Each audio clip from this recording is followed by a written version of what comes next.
الله أكبر الله أكبر الله أكبر الله أكبر. الحمد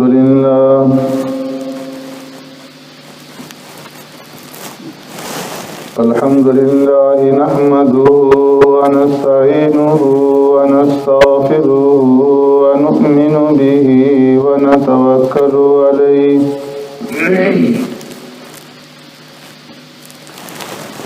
ونعوذ بالله من شرور أنفسنا ومن سيئات أعمالنا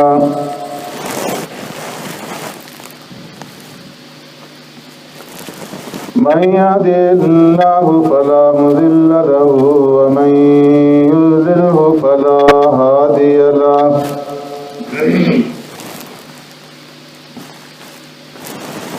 ونشهد أن لا إله إلا الله وحده لا شريك له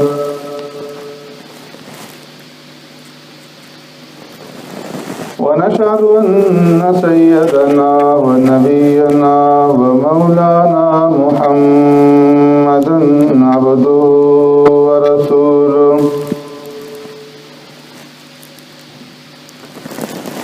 أرسله الله إلى كافة للناس بشيرا ونذيرا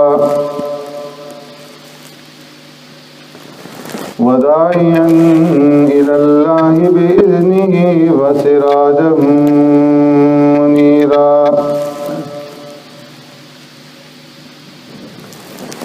أما بعد فقد قال الله تبارك وتعالى في القرآن المجيد والفرقان الحميد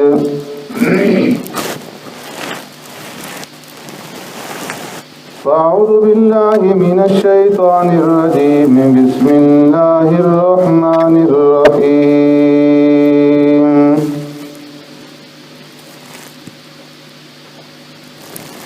اليوم أكملت لكم دينكم وأتممت عليكم نعمتي ورضيت لكم الإسلام دينا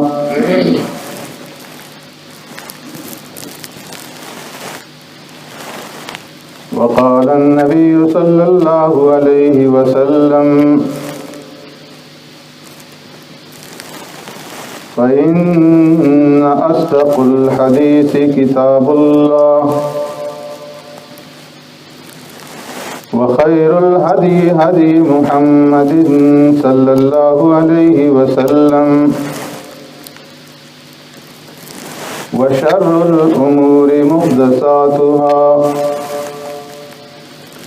وكل محدثة بدعة وكل بدعة ضلالة وكل ضلالة في النار.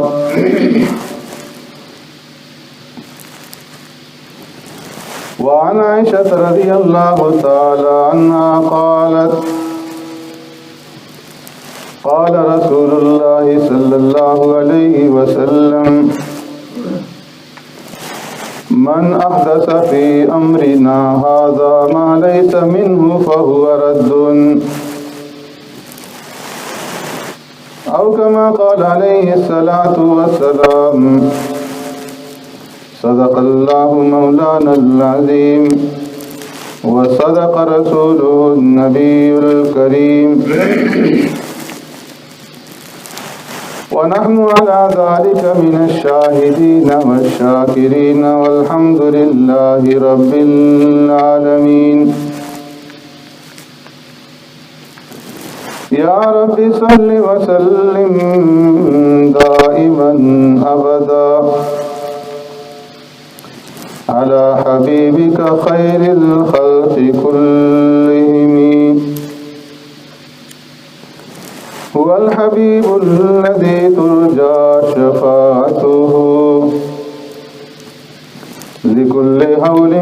الأهوال مقتحم.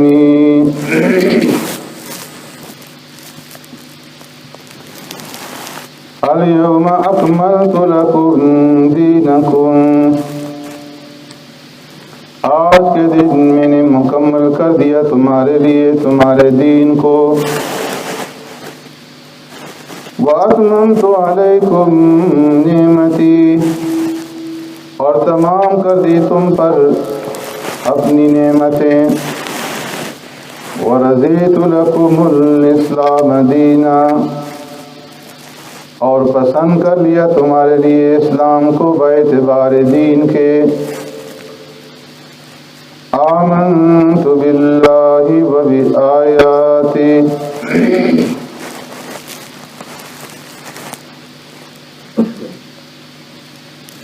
میرے محترم دوستو، بزرگوں، بھائیوں،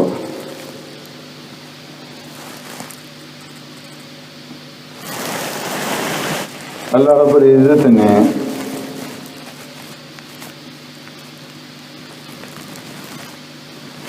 اپنے فضل اور اپنے کرم سے آقا نامدار سرور کائنات رحمت دو عالم صلی اللہ علیہ وسلم کو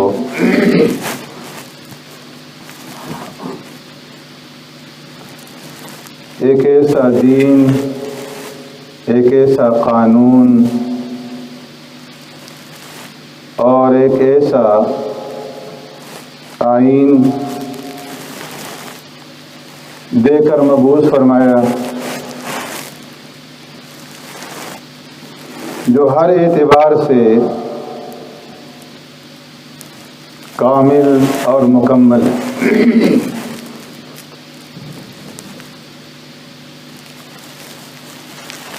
جو قرآن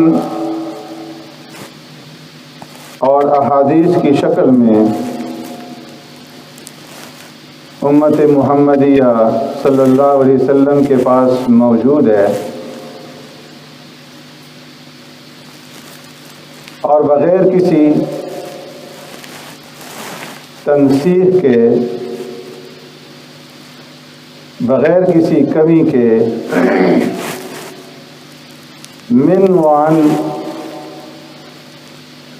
اسی شکل میں موجود ہے. اگرچہ تحریف کرنے والوں نے اپنی نفسانی خواہشات کو پورا کرنے کے لیے اس میں کوئی کسر بھی نہیں چھوڑی، لیکن اللہ رب العزت نے اس کی حفاظت کا ذمہ لیا. وَإِنَّا لَهُ لَحَافِظُونَ. کہ ہم خود ہی اس کے محافظ ہیں، حفاظت کرنے والے ہیں، نگہبان ہیں. اور اللہ رب العزت نے ہر دور کے اندر اپنے دین کی حفاظت کا مکمل انتظام فرمایا.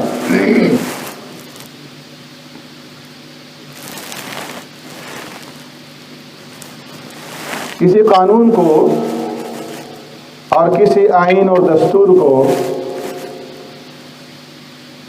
بہتر انداز میں بنانے کے لیے ضروری ہوتا ہے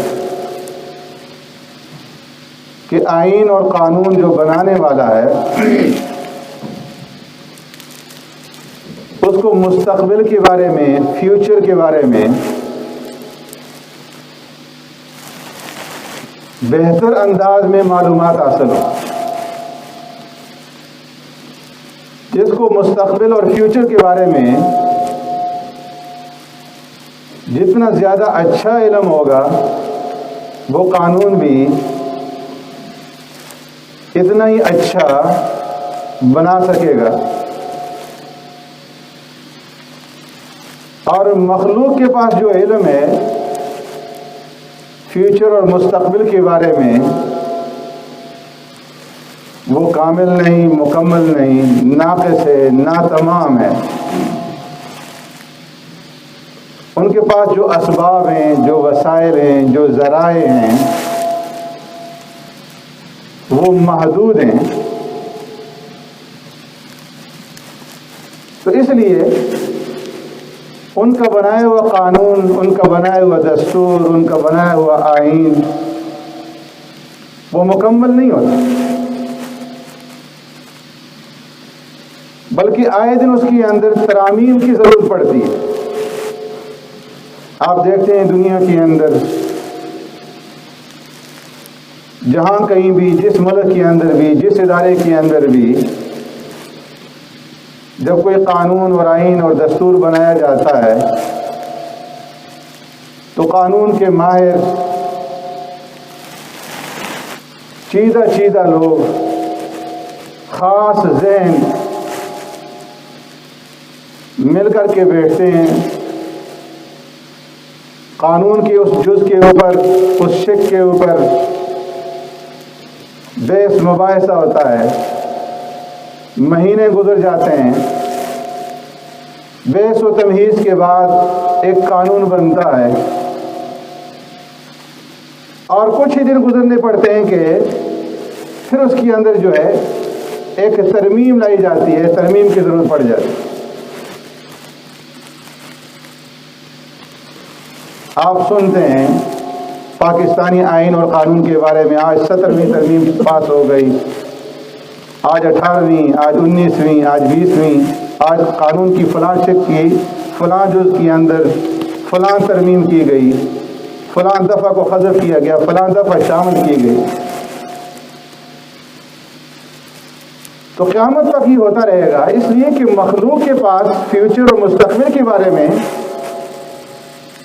جو علم ہے وہ نہ تمام ہے، نہ مکمل ہے، ناقص. اس لیے فیوچر اور مستقبل کے بارے میں قانون وہی ناقابل تنسیخ ہوگا جس کا علم بھی فیوچر اور مستقبل کے بارے میں کامل اور مکمل ہو. پھر ہر ایک قانون کا ایک پرپز ہوتا ہے، مقصد ہوتا ہے، معیار ہوتا ہے، جس مقصد کے لیے وہ قانون بنایا جائے. پھر جو قانون بنانے والے ہیں ان کے دلوں کے اندر جن کے لیے قانون بن رہا ہے، جنہوں نے قانون پہ عمل کرنا ہے، یعنی پبلک، عوام، لوگ، قانون بنانے والوں کے دلوں میں ان کی جتنی ہمدردی ہوگی، جتنی شفقت ہوگی اور جتنی بے غرضی ہوگی، تو اسی کے اعتبار سے وہ ایسا قانون بنائیں گے، ایسا آئین اور دستور بنائیں گے کہ جس کے اوپر چلنے سے، جس کے اوپر عمل پیرا ہونے سے لوگوں کو زیادہ سے زیادہ نفع حاصل ہو سکے اور لوگ زیادہ سے زیادہ مستفید ہو سکے.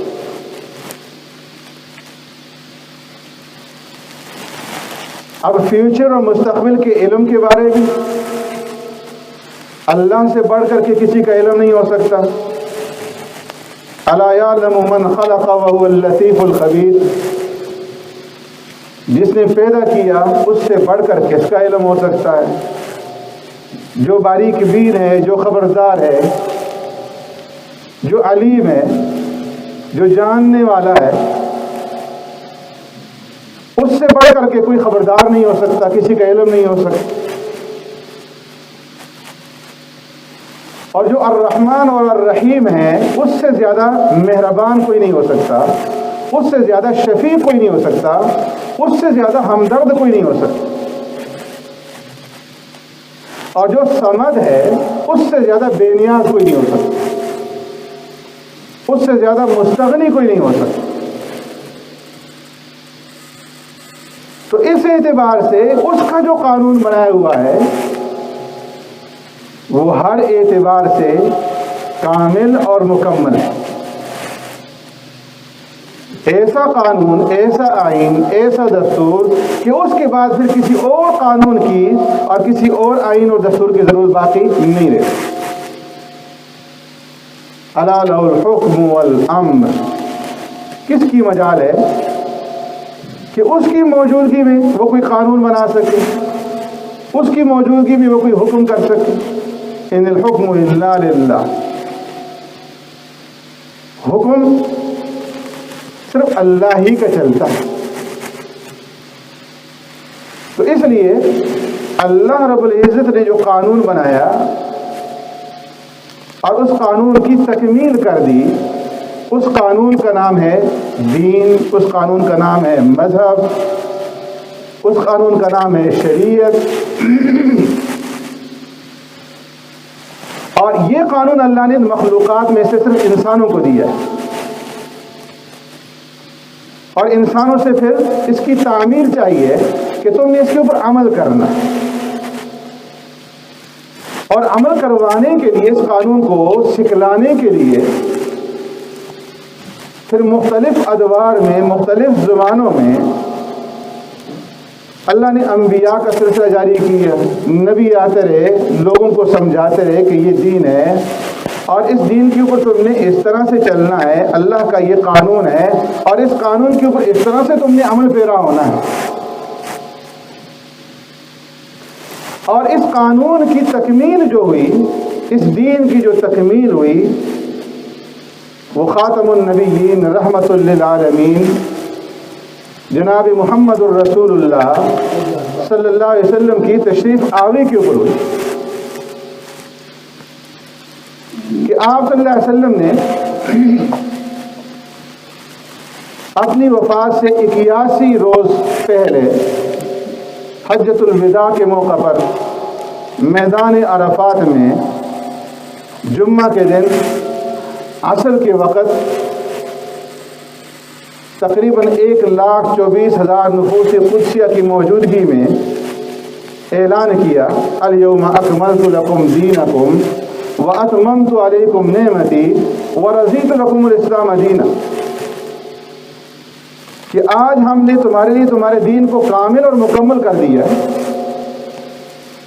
اپنی نعمت کو تمہارے اوپر تام کر دیا ہے، اور اسلام کو باعتبار دین کے تمہارے لیے چن لیا ہے، پسند کر لیا۔ اس لیے اس اعلان کے بعد فرمایا کہ دین جو ہے وہ کامل اور مکمل ہو چکا ہے، اس میں کسی چیز کی کمی اور نقص اس کے اندر باقی نہیں رہا۔ اب جو انسان اس کے اندر کمی اور نقصان کا دعویٰ کرتا ہے تو فرمایا کہ وہ اس بات کا دعویٰ کر رہا ہے کہ یہ دین کامل اور مکمل نہیں، بلکہ یہ ترمیم کا محتاج ہے، اور میری ترمیم سے اس کی تکمیل ہوگی۔ یا وہ یہ دعویٰ کرتا ہے کہ الیاذ باللہ آقائے نامدار سرور کائنات رحمت دو عالم صلی اللہ علیہ وسلم نے باوجود شفیق اور رحیم اور مہربان ہونے کے امت کو تبلیغ کا، تعلیم کا حق ادا نہیں کیا، اور دین جس طرح سے پہنچانا چاہیے تھا اس طرح پورا نہیں پہنچایا۔ اب میری رائے سے، میری تجویز سے اس دین کی تکمیل ہوگی، اس کا نام بدعت ہے۔ اس لیے فرمایا کہ بدعت اس کو کہتے ہیں کہ جس چیز کا سبب اور جس چیز کا وجود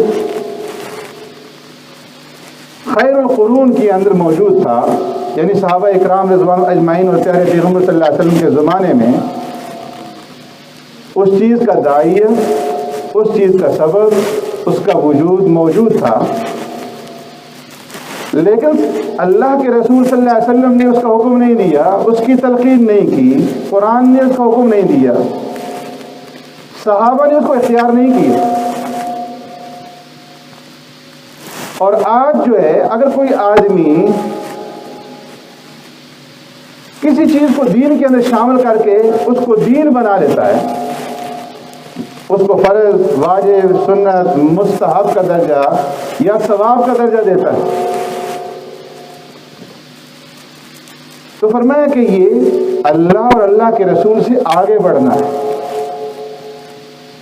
اور اس بات کا دعویٰ کرنا ہے کہ اللہ کے رسول نے دین کی مکمل طریقے سے نہیں پہنچایا، ناقص رہا، میں مکمل کر رہا۔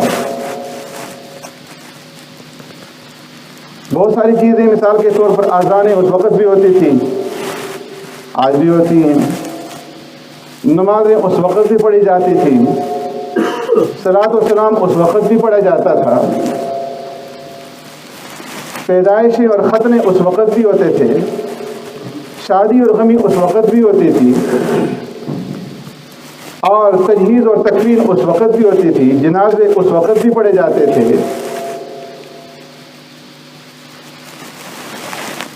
لوگوں کے اوپر مسائل، پریشانیاں، آفتیں اس وقت بھی آتی تھیں، قبریں اس وقت بھی موجود تھیں، لیکن اس وقت اذانوں سے پہلے صلاۃ و سلام نہیں پڑھا جاتا تھا۔ اس وقت صلاۃ و سلام پڑھنے کا وہ طریقہ نہیں تھا جو آج اختیار کیا جاتا ہے، کھڑے ہو کر مخصوص انداز میں، مخصوص صیغوں میں۔ اس وقت ختنوں اور پیدائش کے وقت وہ رسمیں نہیں ہوتی تھی جو آج ہوتی ہیں۔ اس وقت شادی اور بیاہ کے موقع پر وہ رسومات نہیں ہوتی تھی جو آج ہوتی ہیں۔ اس وقت جنازوں کے بعد وہ بدعات نہیں ہوتی تھیں جو آج ہوتی ہیں۔ تجہیز اور تکفین کے وقت وہ بدعات نہیں ہوتی تھی جو آج ہوتی ہیں۔ اس وقت بھی قبریں موجود تھیں، لیکن قبروں کے اوپر یہ میلے عرس نہیں ہوتے تھے، نذر و نیاز اور چڑھاوے نہیں چڑھائے جاتے تھے جس طرح آج چڑھائے جاتے ہیں، سجدے نہیں ہوتے تھے جس طرح آج سجدے کیے جاتے ہیں۔ تو فرمایا کہ یہ ساری کی ساری چیزیں جو اس وقت موجود نہیں تھی اور بعد میں ایجاد کی گئی، اس کا نام بدعت۔ اور بدعت اللہ کے رسول کے احکام کی خلاف ورزی کا نام ہے۔ صحابہ نے جس طریقے کو اختیار نہ کیا اس طریقے کو اختیار کرنا، جو آدمی اس طریقے کو اختیار نہ کرے اس کو ملامت کرنا، اس کے اوپر طعن و تشنیع کرنا۔ فرمایا کہ بدعت دیکھنے کے اندر چاہے کتنی ہی خوبصورت کیوں نہ ہو، کتنی ہی خوش نما کیوں نظر نہ آئے، لیکن وہ اللہ اور اللہ کے رسول کے نزدیک پسندیدہ نہیں ہو سکتی۔ جو چیز خیر القرون کے اندر دین تھی، قرون ثلاثہ، صحابہ اکرام کا زمانہ، خیر القرون قرنی، ثم الذین یلونہم ثم الذین یلونہم، تابعین کا زمانہ، تبع تابعین کا زمانہ، ان زمانوں کے اندر جو چیز نہیں کی گئی، بعد میں اس کو دین کا نام دے کر کے اس کو وجود دیا جائے اور وہ کتنی خوشنما ہو،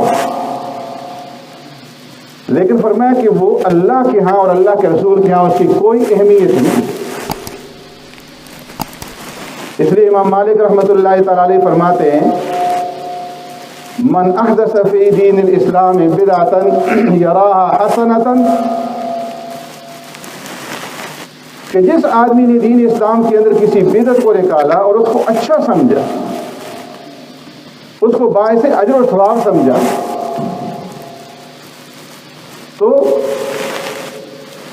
اس نے اس بات کا دعویٰ کیا فقد خان اللہ ورسولہ فی الرسالہ، کہ اللہ کے رسول نے رسالت کے اندر خیانت کی۔ کیوں؟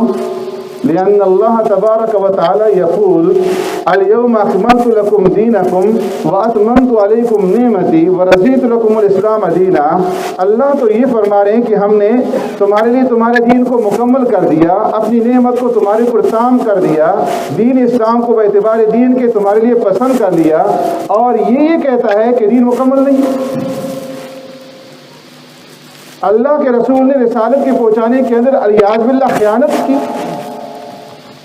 فما لم یکن یومئذ دینا فالیوم لا یکون دینا، جو چیز اس وقت دین نہیں تھی آج وہ دین نہیں ہوتی۔ تو جو چیز خیر القرون کے اندر دین ہے وہ قیامت تک دین ہے، اور جو چیز خیر القرون کے اندر دین نہیں ہے، فرمایا وہ دیکھنے کے اندر چاہے کتنی اچھی نظر آئے وہ دین نہیں ہوتی۔ اس لیے فرمایا پیارے پیغمبر صلی اللہ علیہ وسلم نے کہ تمام کلاموں کے اندر سچا کلام جو ہے وہ خیر کلام اللہ کا کلام ہے، وخیر الحدی حدی محمد صلی اللہ علیہ وسلم، سیرت میں بہترین سیرت محمد رسول اللہ صلی اللہ علیہ وسلم، وشر الامور محدثاتها، تمام کاموں میں بدترین کام جو ہے وہ نئی چیز کو پیدا کرنا اور اس کو دین کے اندر شامل کرنا ہے، وکل محدثۃ بدعہ، ہر نئی چیز جو پیدا کی گئی وہ بدعت ہے، وکل بدعۃ ضلالہ، اور ہر بدعت گمراہی ہے، وکل ضلالۃ فی النار، اور ہر گمراہی دوزخ میں لے جانے والی۔ حضرت ارباز ابن ساری رضی اللہ تعالیٰ عنہ فرماتے ہیں پیارے پیغمبر صلی اللہ علیہ وسلم نماز پڑھائی، نماز پڑھانے کے بعد ہماری طرف متوجہ ہوئے، آپ صلی اللہ علیہ وسلم نے ہمیں واعظ کیا، نصیحت فرمائی، ایسی نصیحت فرمائی ہمارے آنسو جاری ہو گئے، قلوب دھڑکنے لگے۔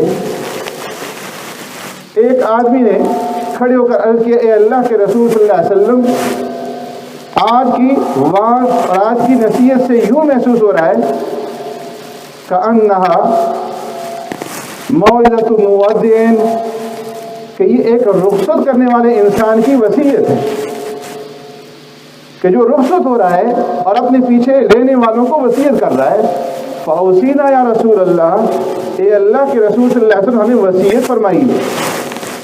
فرمایا اوصیکم بتقوی اللہ، میں تمہیں وصیت کرتا ہوں اللہ سے ڈرنے کی، اور فرمایا کہ والسمع والاطاعہ، اور سننے کی اور اطاعت کرنے کی، جو تمہارے حاکم ہو ان کو حکم ماننے کی، وَإِنْ كَانَ عَبْدًا حَبْشِيًّا، اگرچہ وہ تمہارا حاکم ایک حبشی کالا کلوٹا غلامی کیوں نہ ہو۔ آپ صلی اللہ علیہ وسلم نے ارشاد فرمایا فَإِنَّهُ مَن يَعِشْ بَعْدِي، تم میں سے جو لوگ میرے بعد زندہ ہوں گے، فَسَيَرَىٰ اخْتِلَافًا كَثِيرًا، وہ بہت زیادہ اختلاف دیکھیں گے۔ تو فرمایا اس اختلاف کے زمانے میں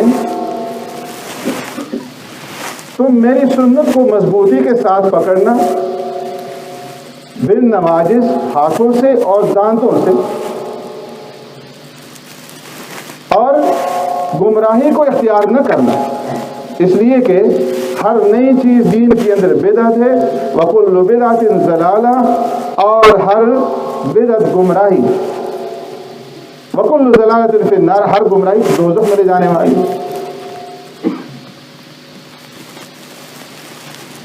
ازواج مطہرات کے پاس صحابہ کی جماعتیں آتی ہیں، پیارے پیغمبر صلی اللہ علیہ وسلم کے معمولات کے بارے میں کہ آپ عبادت کس طرح سے کرتے ہیں پوچھتی ہیں۔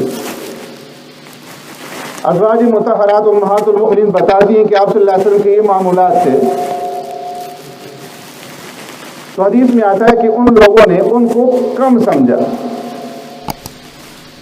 اور کہنے لگے این رسول اللہ، اللہ کے رسول کہاں اور کہاں ہم؟ غفر اللہ له ما تقدم من ذنبی وما تاخر، اللہ نے تو اپنے رسول کے اگلے پیچھے سارے گناہ معاف کر دیے، ان کو تو اتنے زیادہ اعمال کرنے کی ضرورت نہیں ہے، ہم گناہ گار ہیں، ہمیں زیادہ اعمال کرنے کی ضرورت ہے۔ ایک آدمی کہنے لگا کہ میں کبھی بھی رات کو سوؤں گا نہیں، ساری رات عبادت کروں گا۔ دوسرا کہنے لگا کہ میں ہمیشہ روزہ رکھوں گا، افطار نہیں کروں گا۔ ایک اور بولا کہ میں انا اعتذر النساء فلا اتزوج ابدا، عورتوں سے دور رہوں گا، کبھی نکاح نہیں کروں گا۔ پیارے پیغمبر صلی اللہ علیہ وسلم تشریف لائے، فرمایا تم وہ لوگ ہو تم جنہوں نے یہ باتیں کہیں؟ عرض کیا ہاں یا رسول اللہ۔ فرمایا کہ دیکھو تم سب سے میں زیادہ اللہ سے ڈرنے والا ہوں، میرے اندر خوف خداوندی تم سب سے زیادہ موجود ہے، لیکن میں تہجد کی نماز بھی پڑھتا ہوں اور سوتا بھی ہوں، میں روزے بھی رکھتا ہوں اور افطار بھی کرتا ہوں، اور میں نے عورتوں کے ساتھ نکاح بھی کیے۔ فمن رغب عن سنتی فلیس منی، جو آدمی میری سنت سے اعراض کرے گا اور میری سنت سے ہٹ کر کے نیا طریقہ ایجاد کرے گا، فرمایا اس کا مجھ سے کوئی تعلق نہیں۔ ان لوگوں نے کوئی غلط کام تو نہیں کیا تھا۔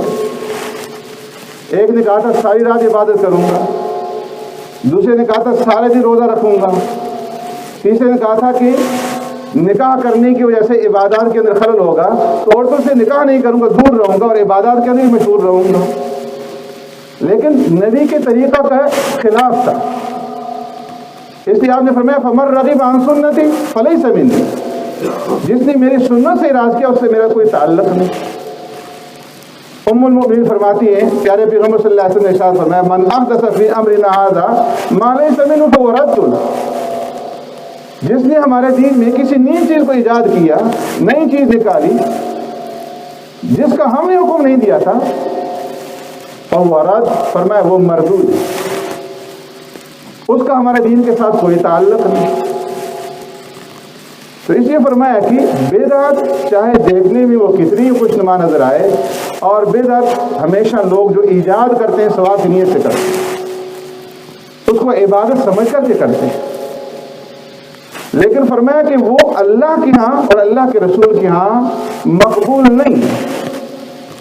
جو آدمی کسی بدعت کو ایجاد کرنے کے بعد اس کو واجب، سنن، مستحب اور ثواب کا درجہ دے کر کے اس کو اختیار کرتے ہیں، نہ کرنے والے کے اوپر تان کرتے ہیں، ملامت کرتے ہیں، فرمایا وہ اللہ اور اللہ کے رسول سے آگے بڑھنے کا دعویٰ کرتے ہیں۔ اور اللہ نے فرمایا یا ایھا الذین آمنوا لا تقدموا بین یدی اللہ ورسولہ، اے ایمان والو اللہ اور اللہ کے رسول سے آگے بڑھنے کی کوشش نہ کرو۔ سبحانک اللہم